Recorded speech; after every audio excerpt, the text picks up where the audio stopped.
ইরানের hit list বা ঘাতক তালিকার একেবারে প্রথম স্থানে রয়েছেন ডোনাল্ড ট্রাম্প এবং তাকে হত্যার জন্য বড়সড় ছক কষছে ইরান। এমনটাই বিস্ফোরক দাবি করেছেন মার্কিন প্রেসিডেন্ট।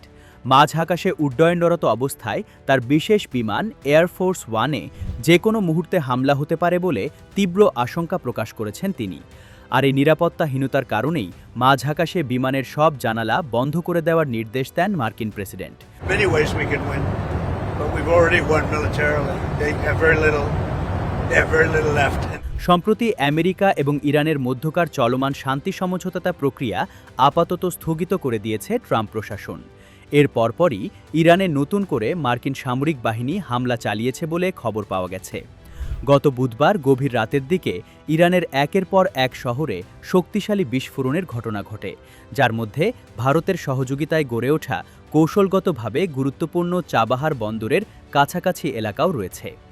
দুই দেশের মধ্যে এই চরম সামরিক উত্তেজনার আবহেই ট্রাম্পের এমন মন্তব্যকে অত্যন্ত তাৎপর্যপূর্ণ এবং স্পর্শকাতর বলে মনে করছে আন্তর্জাতিক কূটনৈতিক মহল। আমেরিকার নেতৃত্বাধীন সামরিক জোট নেটো হাই প্রোফাইল সম্মেলনে যোগ দিতে সম্প্রতি তুরস্কে গিয়েছিলেন ডোনাল্ড ট্রাম্প। তুরস্কের রাজধানী আঙ্কারা থেকে ওয়াশিংটনে ফেরার পথে এয়ারফোর্স ওয়ান বিমানে থাকা সাংবাদিকদের উদ্দেশ্যে তিনি তার এই আশঙ্কার কথা জানান। সফরসঙ্গী সাংবাদিকদের তিনি নিজ নিজ আসনের পাশের জানালাগুলো অবিলম্বে বন্ধ করে দেওয়ার নির্দেশ দেন।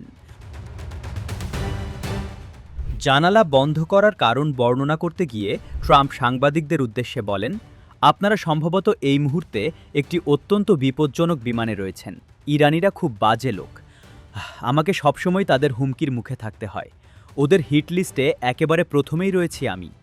আমার যদি কিছু হয় তবে আপনাদেরও সেই একই পরিণতি ভোগ করতে হবে। এই মন্তব্যের পর বিমানের ভেতরে তৈরি হওয়া থমথমে ও আতঙ্কিত পরিবেশ কিছুটা হালকা করতে স্বভাবসুলভ ভঙ্গিতে রসিকতাও করেন ট্রাম্প। সাংবাদিকদের উদ্দেশ্যে তিনি হাসতে হাসতে বলেন, এই অবস্থা দেখে হয়তো আপনারা কোনো একদিন নিজেদের এই বিপজ্জনক পেশাটাই বদলে ফেলতে চাইবেন।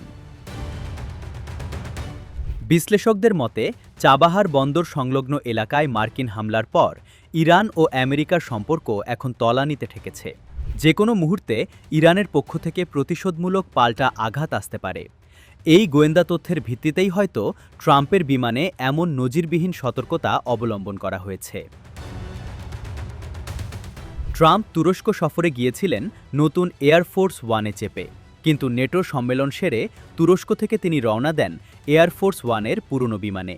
কী কারণে আচমকা এই বিমান বদল তা নিয়ে আলোচনা শুরু হয়েছে ইতিমধ্যে।